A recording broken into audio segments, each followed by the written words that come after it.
دوستو آپ کو اپنے چینل اپ ورلڈ میں خوش آمدید۔ دوستو U F C mix martial arts کا سب سے بڑا پلیٹ فارم ہے۔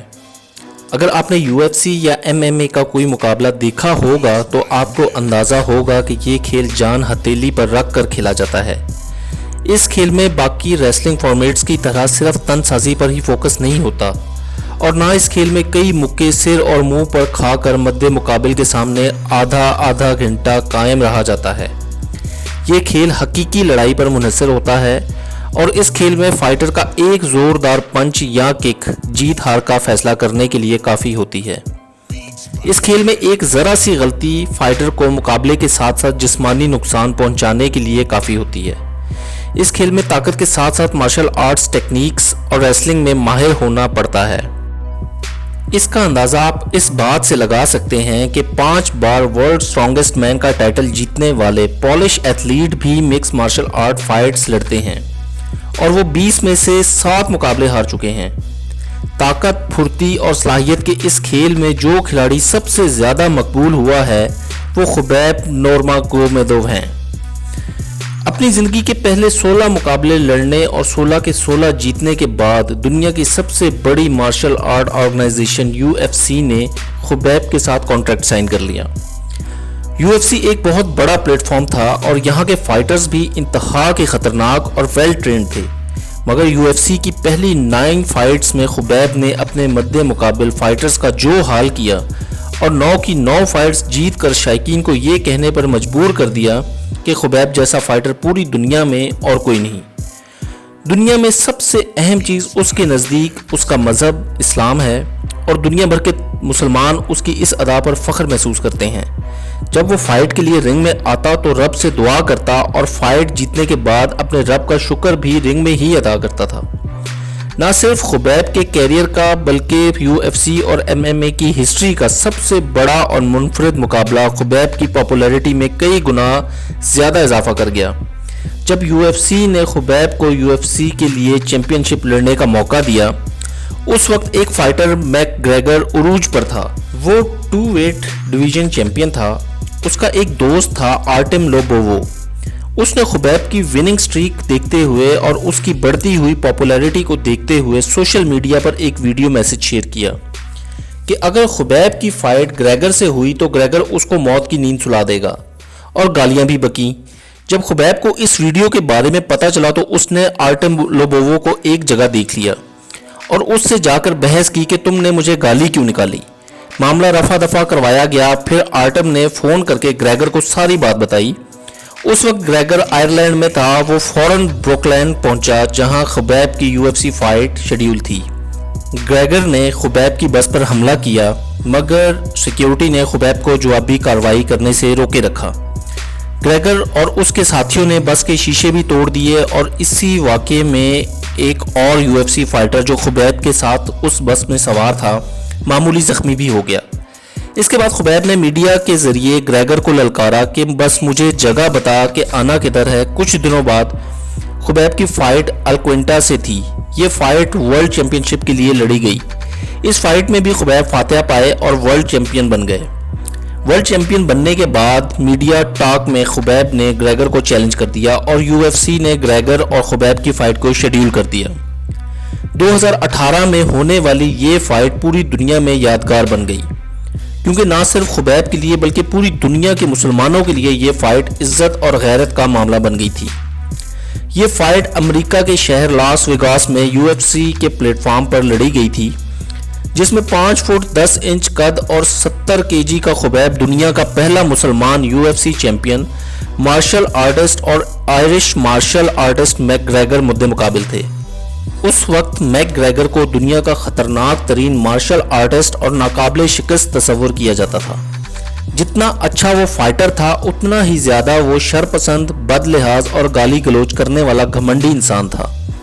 گریگر کی طرف سے مسلسل خبیب کے مذہب اسلام کو، اس کے خاندان کو، اس کی قوم کو اور اس کی ذات کو تنقید کا نشانہ بنایا جا رہا تھا، اور بہت حد تک آمیز الفاظ کا استعمال کیا جا رہا تھا۔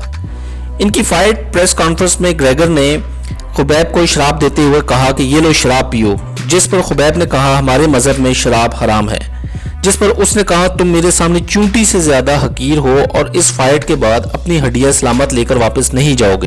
اور بھی بہت تضحیک آمیز باتیں کرتا رہا، مگر خبیب اس کی ہر بات کا پریس کانفرنس میں ایک ہی جواب دیتا رہا کہ میرے لیے میرا اللہ ہی کافی ہے.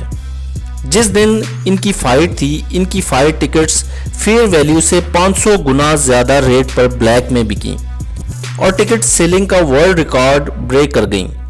آن لائن فائٹ ویورز نے مہنگے ترین ریٹس پر انٹرنیٹ پر ان کی فائٹ لائیو دیکھی، کیونکہ مذہبی بنیاد پر یہ فائٹ کسی اور منزل پر پہنچ چکی تھی اور مسلمانوں کے لیے عزت اور غیرت کا معاملہ بن چکا تھا. جب فائٹ شروع ہوئی تو خبیب نے گریگر کے پرخچے اڑا کر رکھ دیے اور چوتھے راؤنڈ میں ہی گریگر کی گردن کو ایسا دبوچا کہ اس نے ٹیپ آؤٹ کر کے نہ صرف ہار تسلیم کی بلکہ خبیب سے اپنی جان بچائی. یہ فائٹ ہسٹری بن چکی ہے جس میں ناقابل شکست مد مقابل کو اس بری طرح سے ہرایا گیا اور اس کا غرور مٹی میں ملا دیا گیا. مقابلہ ختم ہونے کے بعد جب گریگر کے ساتھیوں نے نازیبہ الفاظ اسلام کے خلاف استعمال کیے تو خبیب نے رنگ پھلانگ کر گریگر کے ساتھیوں پر حملہ کر دیا اور ان کو بھی خوب مارا. خبیب نے 12 سال سے زیادہ عرصہ ناقابل شکست رہا، اپنے کیریئر میں 29 فائٹس لڑیں اور ساری 29 فائٹس جیتیں. اس طرح وہ اپنے کیریئر میں انڈیفیٹڈ چیمپئن رہا اور یہ ایک ورلڈ ریکارڈ ہے. یعنی مکس مارشل آرٹس کی تاریخ میں مسلسل ناقابل شکست رہنے کی سٹریک یعنی تسلسل انہی کا ہے. خبیب نے 29 مقابلوں میں 8 ناک آؤٹ کیے، 10 میں ریفری کے تحت سے فاتح قرار دیا گیا اور باقی 11 مقابلوں میں اس کے حریفوں نے خبیب کی مار سے خود کو ٹیپ آؤٹ کر کے ہار مان لی. خبیب کا تعلق داغستان رشیا سے ہے. ان کے والد عبد المناپ نے خبیب کی پرورش اخلاقی اور مذہبی طرز عمل پر کی. خبیب میں وہ تمام خوبیاں پائی جاتی ہیں جو ہر مسلمان امید کر سکتا ہے، مثلا دینی اعتبار سے شریعت کی پاسداری، غیر محرم لڑکیوں سے ہاتھ تک نہ ملانا، بچوں سے پیار کرنا اور غریبوں کی مدد کرنا. اس کے علاوہ وہ بچپن سے ہی ریسلنگ کے شوقین تھے اور داغستان کا یہ رواج بھی ہے کہ لڑکے ٹین ایجز سے ریسلنگ کی پریکٹس کیا کرتے ہیں. خبیب کے والد بھی ایک فری سٹائل ریسلر اور یوکرائن کے سامبو اور جوڑو چیمپئن رہ چکے ہیں اور ان کو مکس مارشل آرٹس کا ایک بہترین کوچ سمجھا جاتا تھا. ان کے بہت سے شاگرد انٹرنیشنل ایونٹس میں حصہ لے چکے ہیں، لیکن ان کا سب سے بہترین لائق اور کامیاب شاگرد ان کا اپنا بیٹا ہی تھا. خبیب نے داغستان کے جس گھر میں اپنا بچپن گزارا، اس گھر کے ایک فلور پر ان کے والد نے ایک جم بنا رکھا تھا جس میں وہ نوجوانوں کو ٹریننگ اور جم کروایا کرتے تھے. خبیب بچپن سے ہی ان ٹریننگز کا حصہ رہا تھا اور اپنے والد کے بہت قریب تھا. وہ اپنے والد سے بہت زیادہ اٹیچ تھا. اس کا اندازہ آپ اس بات سے لگائیں کہ 12 سال ناقابل شکست رہنے والے خبیب نے اپنی آخری فائٹ امریکی مارشل آرٹسٹ کے خلاف لڑی اور محض دوسرے راؤنڈ میں ہی اس کو بری طرح بے بس کر کے ہرا دیا. اس فائٹ سے پہلے ان کے والد کا انتقال ہو چکا تھا اور فائٹ ختم ہونے کے بعد خبیب رنگ میں ہی رو پڑے اور فائٹ انٹرویو میں بتایا کہ جب UFC نے مجھ سے رابطہ کیا تو میری ماں نے مجھے میرے باپ کے بغیر رنگ میں جانے سے منع کر دیا، کیونکہ میری پچھلی تمام 28 فائٹس میں میرے والد میرے کوچ بن کر میرے ساتھ ہوتے تھے. میں نے بڑی مشکل سے 3 دن لگا کر اپنی ماں کو قائل کیا کہ یہ میری زندگی کی آخری فائٹ ہوگی اور آج میں ریٹائرمنٹ کا اعلان کرتا ہوں. دوستو، یہ تھی ہمارے مسلم ہیرو خبیب کی ایک بائیوگرافی. ہمیں فخر محسوس کرنا چاہیے کہ مسلم امہ میں ایسے نوجوان بھی آج موجود ہیں. دعاؤں میں یاد رکھیے گا اور میرے چینل کو سبسکرائب کرنا نہ بھولیے گا. اللہ آپ کا مددگار ہو. فی Aman Ullah.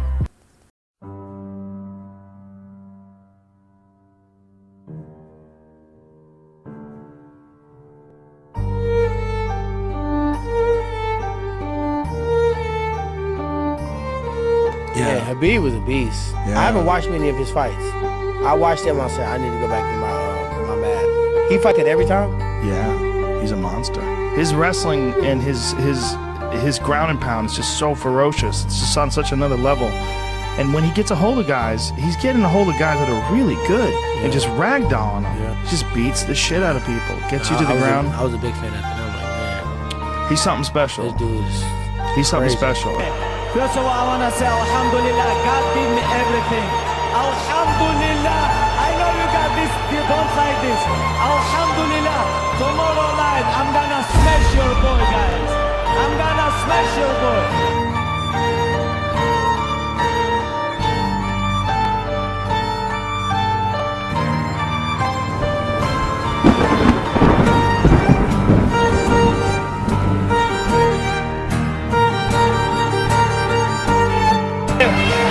We're firemen. We are firemen. The heat doesn't bother us. We live in the heat. We train in the heat. It tells us that we're ready. We're at home. We're where we're supposed to be. Flames don't intimidate us. What do? We control the flame. We control them. We move the flame where we want to. And then we extinguish them. Talk about my religion, we talk about my country, we talk about my father. He come to Brooklyn and he broke bus, he almost killed couple people. What about this? What about this? Why people talk about I jump over the cage? Why people still talk about this? Like, I don't understand.